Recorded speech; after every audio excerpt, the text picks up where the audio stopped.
Hello everyone, and welcome to Healthy Cooking Made Easy. I'm Luann Anton, health educator at Stockton University. I work out of the Wellness Center located in the West Quad building, and you can access our website to check out all the services that we have to offer students. We have everything that's free for students, that's already paid for in your tuition. So please check us out so that you can see what services you might be interested in. Today we're going to be cooking healthy desserts. Hi, I'm Kim Raring, and I'm the nutritionist for the Wellness Center and Health Services at Stockton, and I'm available for free nutrition consultations for all students. So to make an appointment, you would just call Health Services, or you could schedule online through the student portal, and the information is available on the Stockton website. Today we're going to be making a healthy version of pumpkin bread. You could also make this as a banana bread, and Kim's going to be assisting me today and talking to you about some other substitutions for the different ingredients I'll be using. But this recipe uses oil instead of butter and lesser amounts of sugar than are found in most recipes. So we start out with using coconut oil instead of butter, which is a good healthy alternative. And coconut oil usually comes solid in the container. So what we've done, we've already measured that out into a bowl and just put it in a microwave to melt it. How much is here, Kim? A third of a cup of coconut oil. 1/3 of a cup, huh? Mm-hmm. Okay. All right. 1/3 of a cup. Now I also used some of this when I melted it to grease my pan, my loaf pan that I'm going to be using to bake this in. So you might want to do it that way too. Next, we're going to add half a cup of honey or maple syrup. Okay, honey has lots of good health benefits for you, or maple syrup is a nice natural sugar that you can use. Yes, maple syrup instead of regular sugar won't raise your blood sugar as high, and the same as honey than as if you use white table sugar. And also, unsweetened applesauce could be used for the coconut oil substitution, or a 1-to-1 ratio for the honey or maple syrup to lower the calories and be a little bit healthier. So you're going to beat that together with a whisk. So we just whisk this together, which is actually a lot easier than trying to cream butter and sugar. So that's a big difference right here that makes this recipe a little bit healthier than those that you would use butter and sugar in. So you want it to look like that, and you can see how that maple syrup is just emulsifying nicely in the coconut oil there. Yeah, it looks good. Mm-hmm. Right? Quick and easy. Yeah, quick, very simple. Than using butter. Now you're going to add 2 eggs and beat them well. And a nice thing that you can use to substitute for eggs if you are looking to make a vegan but pumpkin bread recipe is you can substitute flaxseed meal. 1 tablespoon of flaxseed meal and 3 tablespoons of water can be substituted for 1 egg. I'll have to try that. Yeah, I've tried it. It's pretty good. So you just want to whisk those eggs in there until they look very well mixed together. Mm-hmm. Okay. All right. And now you're going to add 1.5 cups of plain pumpkin. Okay. All right. And pumpkin is a great source of antioxidants. You can see with the orange color, that is, antioxidants help fight cancer and also help fight heart disease and protect your skin. So any type of fruit or vegetable with a bright color has antioxidants. And it's also very high in vitamin A and vitamin C, and is a great source of fiber. See that bright color? It's the chemicals that are antioxidants that give the pumpkin the bright color.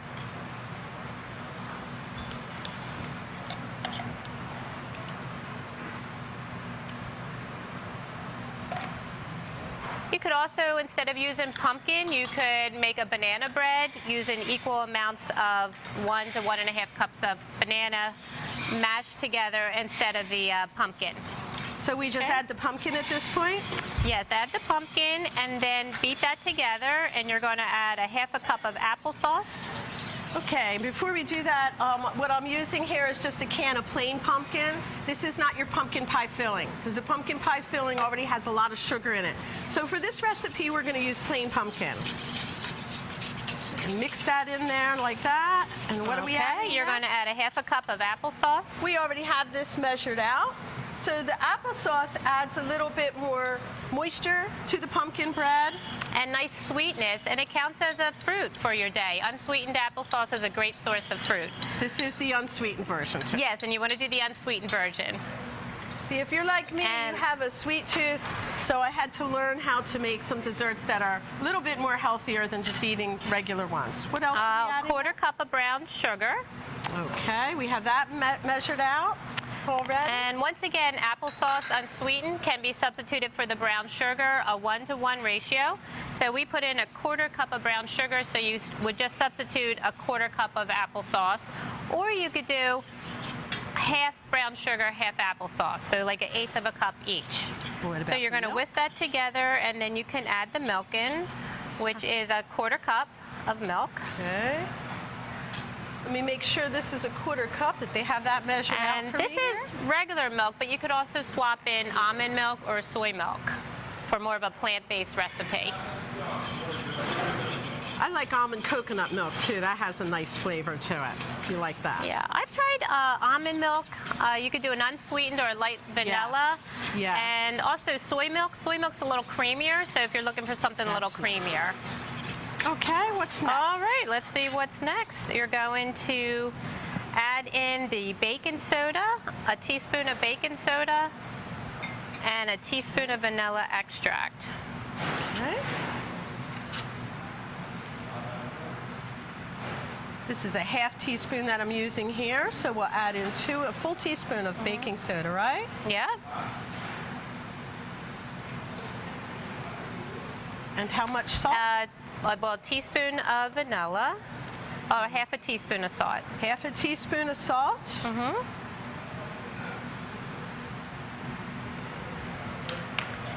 Half a teaspoon of cinnamon. Half, that's it. Yeah. And cinnamon is great lots of spice that you can add to recipes and your oatmeal in the morning, and it helps lower your blood sugar naturally. So it's a wonderful spice to add to your foods. And then lastly, a teaspoon of vanilla extract. Oh, wait a second.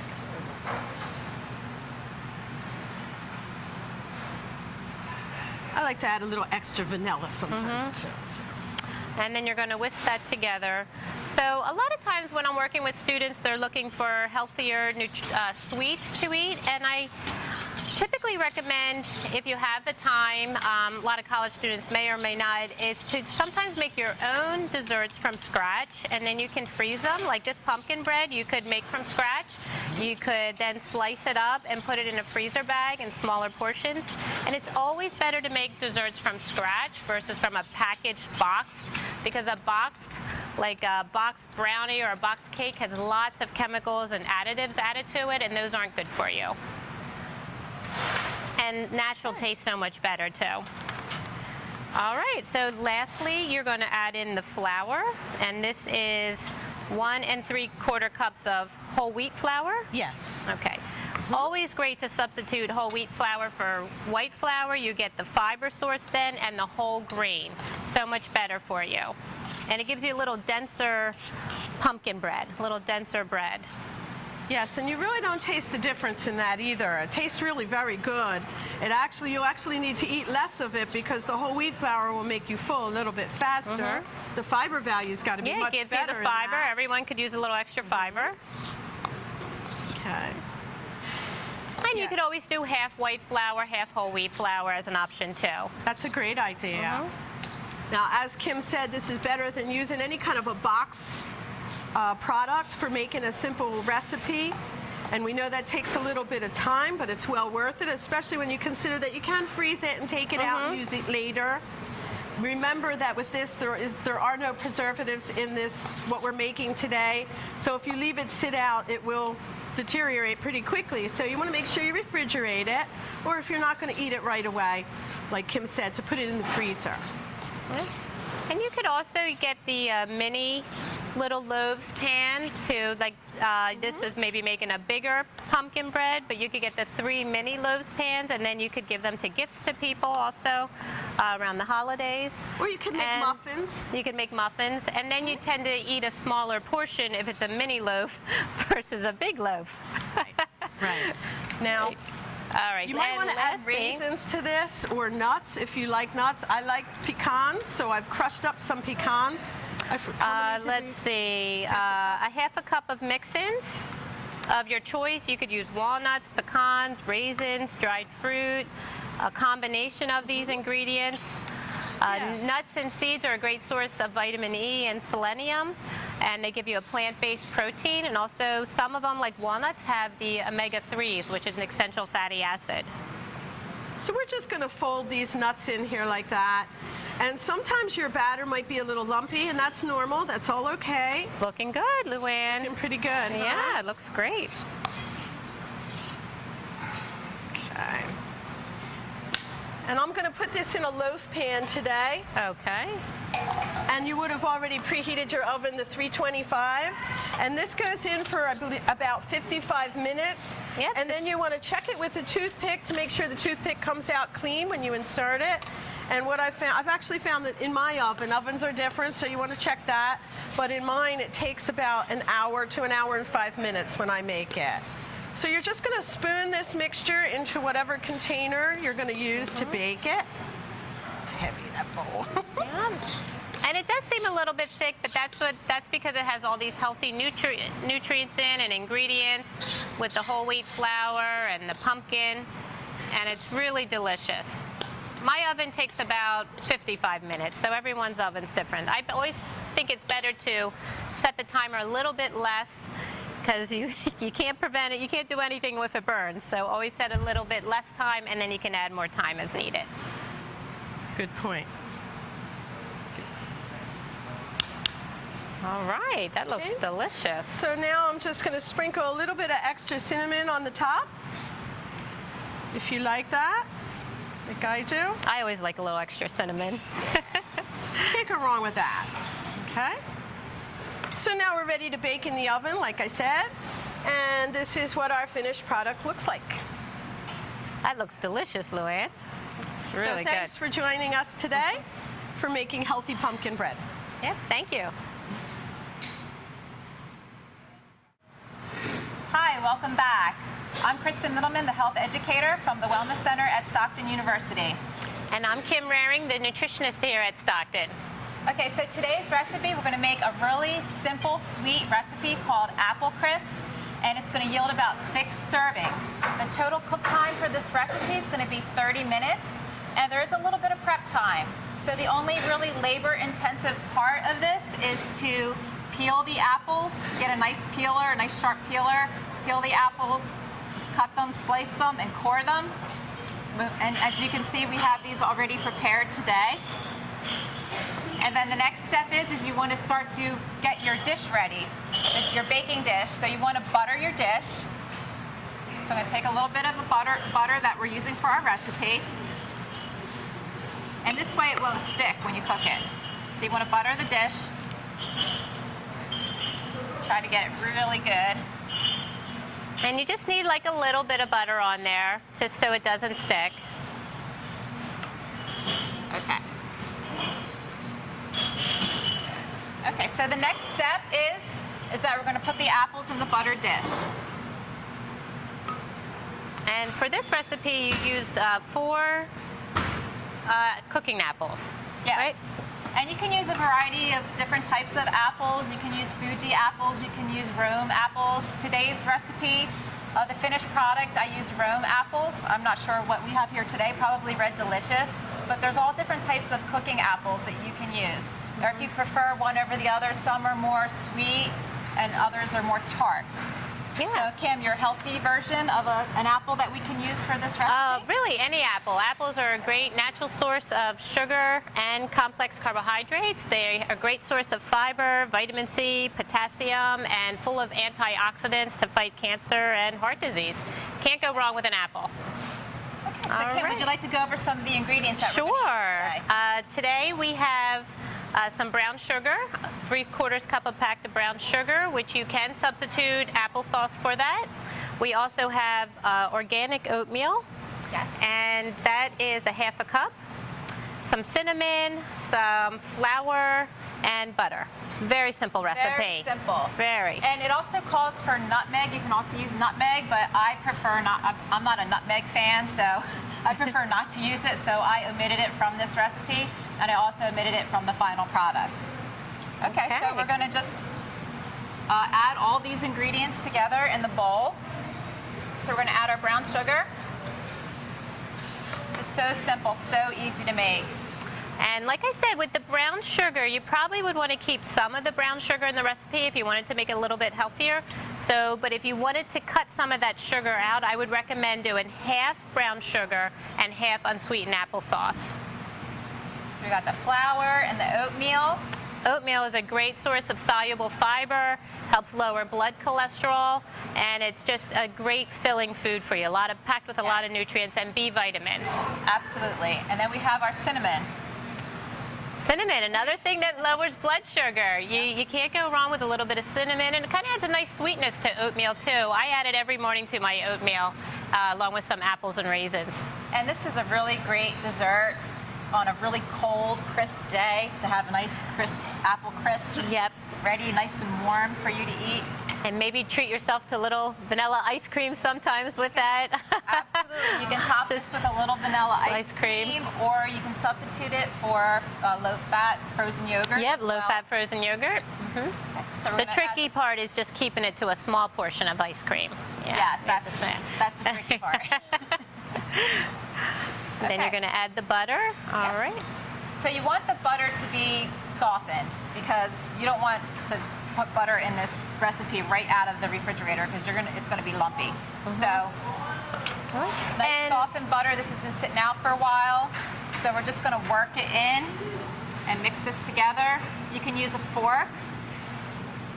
And with this recipe, it called for 1/3 cup of butter, but generally, all recipes can be modified. You could actually decrease this to maybe 1/4 cup of butter, so it wouldn't have as much fat in it, but it still would have that butter taste, which makes it really extra delicious. And you just gotta work it. Work it, work it, work it.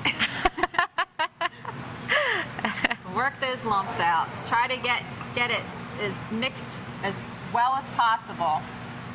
Because in the end, you're going to sprinkle this over the apples. And then, well, of course, before you start anything, you're going to preheat your oven to 375. So Okay. get that oven preheated. Get it all ready. And then the other thing I don't think we mentioned, Kristen, is that you can use whole wheat flour in this recipe. If the recipe calls for white flour, just swap in whole wheat flour. Then you have a high fiber flour that's better for you and full of more vitamins and minerals. So we're still working it. She's still working it. It's very helpful, like I said, if your butter's softened, you just got to mix it really, really well. Yeah, so to make it a little bit healthier, swap in some unsweetened applesauce, use the whole wheat flour, and cut the butter down a little bit. Yes. And you could always also add more apples. This recipe called for 4 apples, but maybe you could do Correct. 6 apples, but use the same amount of topping, and then you actually have a healthier recipe with more fruit in it. Absolutely, Yep. Kim. So then you just want to spoon it or fork it over onto your apples. Make sure that it's evenly coated. That's looking good, Kristen. Yeah. Pretty good. Great, there. yeah.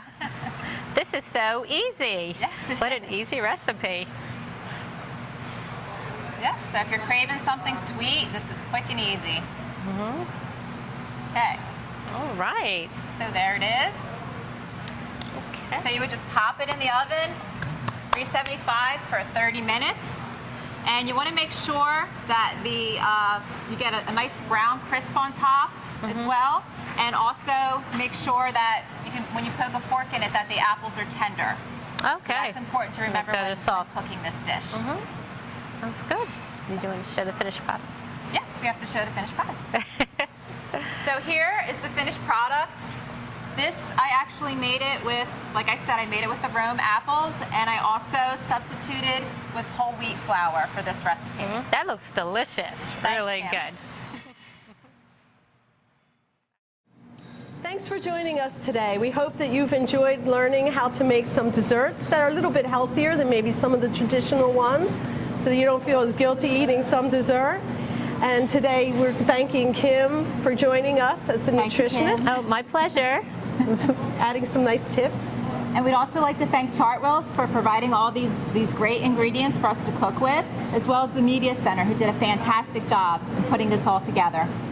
Please let us know what you think of our shows. You can send us some feedback by emailing us or phoning us or writing in, and just check out the Wellness Center website and you can get our contact information from there. Thank you. Thank you. Thank you.